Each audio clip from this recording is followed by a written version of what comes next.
For years, rather centuries now, oil has been one of the most crucial commodities of the world.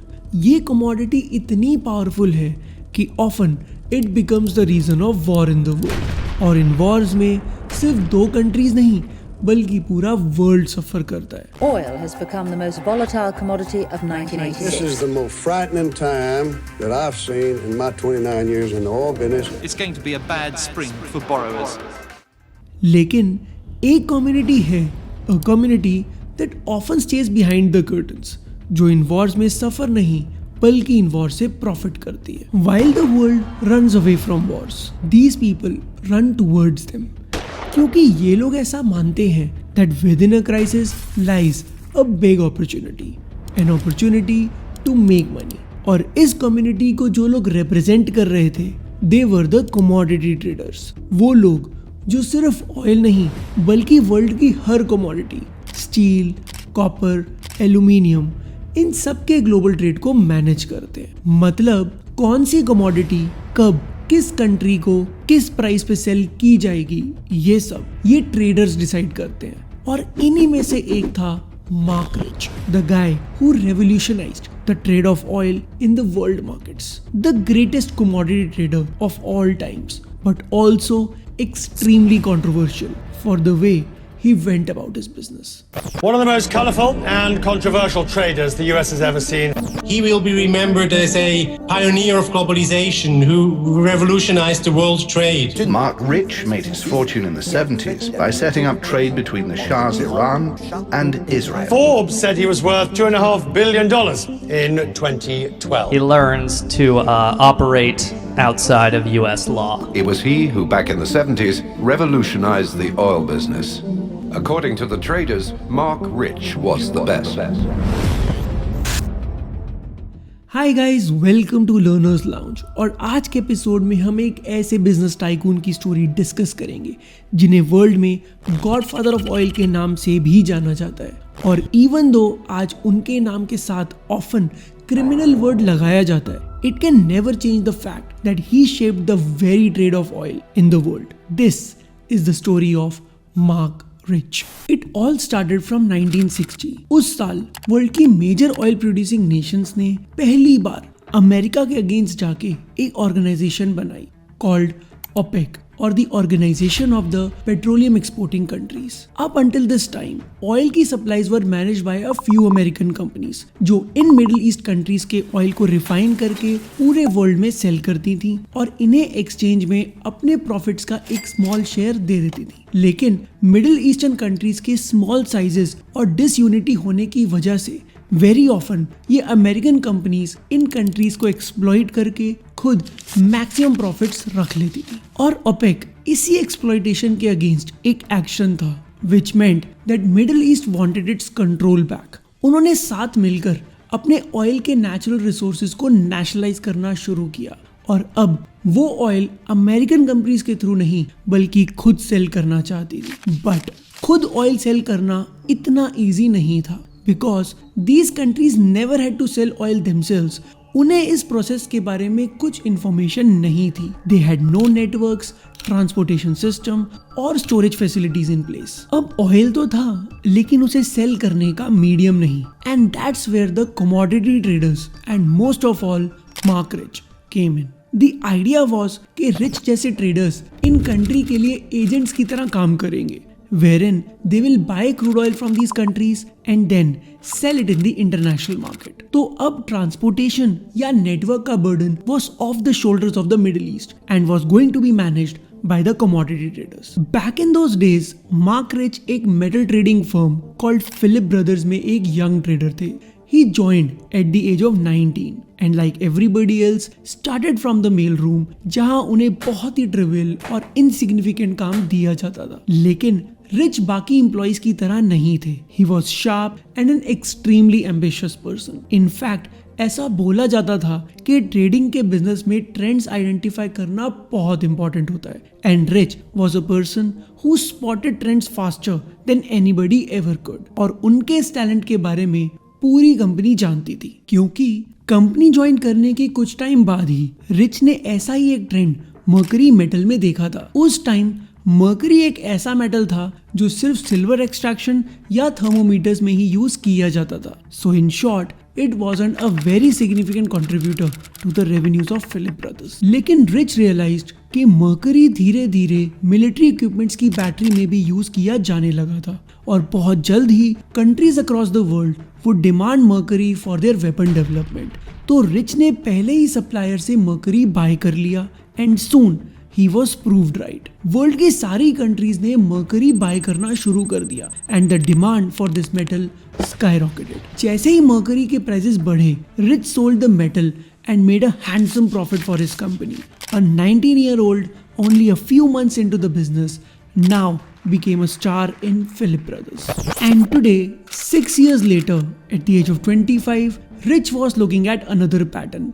1960 से पहले तक oil important तो था, लेकिन उतना नहीं जितना अब होने वाला था. पूरा वर्ल्ड अब इंडस्ट्रियलाइजेशन के फेज में था.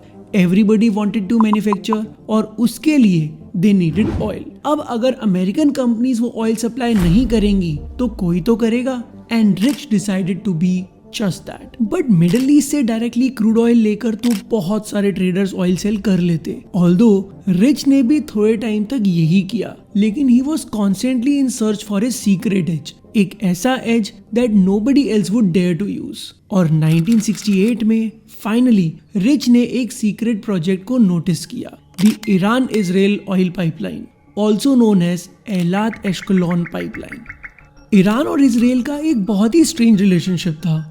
ऑल्दो ईरान एक मिडिल ईस्टर्न अरब कंट्री थी जो पब्लिकली इजराइल जैसी कंट्रीज के अगेंस्ट रहती थी because of Israel's brutal past with the Arabs.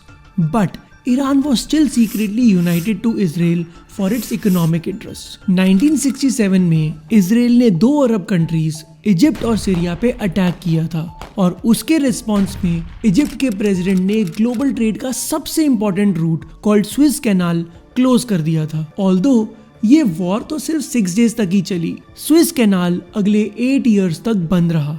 इस कैनाल के बंद होने के बाद ग्लोबल ट्रेड पर इसका बहुत मैसिव इम्पैक्ट आ रहा था. स्विस कैनाल को सबसे ज्यादा ऑयल ट्रेड के लिए यूज किया जाता था because it was the shortest way to transport oil from countries like Iran, Saudi Arabia and UAE to Europe and the United States. But after Egypt shut it down, oil shipments को पूरे Africa के around एक circular path के through Europe जाना पड़ता था, जिसकी वजह से not only the deliveries became slow but also became extremely expensive. And in the middle of this war, जहां सारी अरब कंट्रीज इजराइल को बॉयकॉट कर रही थी, ईरान उनके साथ मिलकर स्विस कैनाल की एक रिप्लेसमेंट, एक ऑयल पाइपलाइन कंस्ट्रक्ट कर रहा था. द प्लान वाज कि on one side oil loaded ships will leave from Iranian ports telling their authorities कि वो ऑयल को जिब्राल्टर, जो कि एक ब्रिटिश टेरिटरी है, वहां डिलीवर करने जा रहे हैं. The ships would actually never reach there. Instead, these ships would be taken to एहलात, जो ईरान-इजराइल पाइपलाइन का स्टार्टिंग पॉइंट था. वहां से इस ऑयल को पाइपलाइन के थ्रू एश्कलोन भेजा जाएगा और इजराइल की शिप्स उसे यूरोप तक डिलीवर कर देंगी. This 254 kilometre long pipeline was saving रफली 22,000 kilometres of travel. And so अगर ईरान अपना ऑयल इस पाइपलाइन के थ्रू सेंड करता है तो it was going to save millions in expenses and would make the Iranian oil much more cost comparative. लेकिन अब एक प्रॉब्लम थी.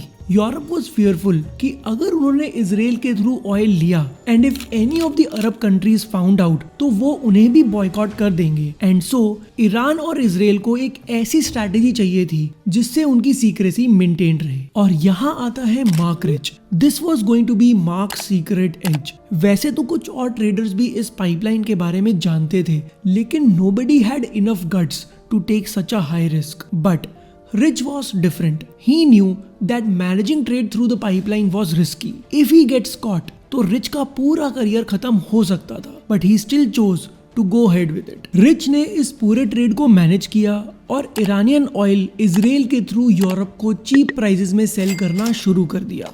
Even though Rich was constantly told not to do so in his own company, he did not stop. एक point पे Rich हर साल 60 to 75 million barrels of oil उस pipeline के through deliver कर रहे थे and was making hundreds of millions of dollars in profits. In his words, Trade through the pipeline was a very, very important business. Interestingly, Rich couldn't have started at a better time. जब oil market में पहले पूरा control American companies के पास होता था, तब oil के prices usually stable रहते थे because America had a monopoly.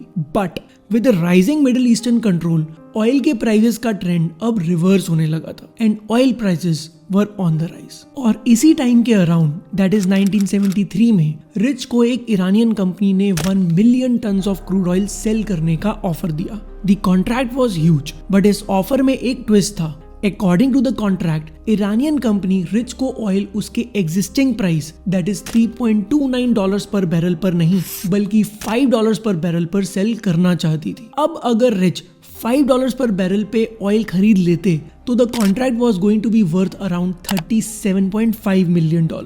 और अगर प्राइसेस नहीं बढ़े तो रिच की company that is Philip Brothers को $13 मिलियन के लॉसेस हो सकते थे. It was going to be a difficult decision because Rich knew कि उनके बॉस रिस्की डील्स को फेवर नहीं करते. His boss had always been against the pipeline और वो किसी भी कॉस्ट पे इन लॉसेस को बियर नहीं करेंगे. लेकिन despite all of this, rich ने इस ऑफर को एक्सेप्ट किया. He was convinced कि ऑयल के प्राइसेस बढ़ने वाले थे. किसी कॉन्टैक्ट के थ्रू उन्हें पता चला था that something big was about to happen. Unfortunately, जब रिच के बॉस को इस कॉन्ट्रैक्ट के बारे में पता चला तो he got furious at him and ordered him to sell the oil right away. As per the demands of his boss, rich ने एक ऐसा बायर ढूंढा who was ready to buy the oil for a little more than $5 per barrel और उन्हें इस buyer को ये oil cell करना पड़ा. लेकिन very soon the company's owner was going to realize how massively wrong he had been. On 16th October 1973, as a protest against Israel and the Western countries favoring Israel, Middle East ने 70% price hike announce कर दिया and oil prices shot up from a mere $3.29 to $11.58 a barrel. The oil-producing countries of the Arab world decided to use their oil as a political weapon. The 1973 oil crisis was here. इस crisis को पूरा detail में समझने के लिए here is a video we already made. इसका link आपको description में मिल जाएगा. If you haven't watched it yet, do check it out after this one. Oil के प्राइसेस रिच के buying price that is $5 a barrel से more than double हो चुके थे. And had he not been asked to sell the oil, Philip Brothers would have made a $50 million profits from a single deal. This made Rich unhappy क्योंकि अगर उनके boss में थोड़ा करेज होता तो they would have made a fortune. Rich को ऐसा feel होने लगा था that his boss was clipping his wings और अब वो प्रॉपरली अपने तरीके से ट्रेड नहीं कर पा रहे थे. And so he made a cold decision to quit Philip Brothers. 6 weeks later, Rich walked into a law office to register a new company. This time his own, Mark Rich Plus Company. After so many years of working in the industry, Rich had enough contacts जिससे उन्हें अपनी नई company के लिए funding मिल सके. उस दिन commodity trading में एक नया एरा शुरू हुआ. Within 3 years of its existence, Mark Rich Plus company ने फिलिप ब्रदर्स की प्रॉफिटेबिलिटी को एक्सीड कर दिया with the earnings of around $200 million in a year. और 1979 तक they became one of the 10 most profitable companies in the United States. अगले कुछ साल में ही मार्क रिच ने पूरी इंडस्ट्री को डोमिनेट कर लिया. और फिर एक रात को कुछ 2 AM के अराउंड रिच को एक कॉल आया. Half asleep, Rich answered the call. Mr. Rich, it's Hugh Hart. It's a small matter of life and death, said the other end.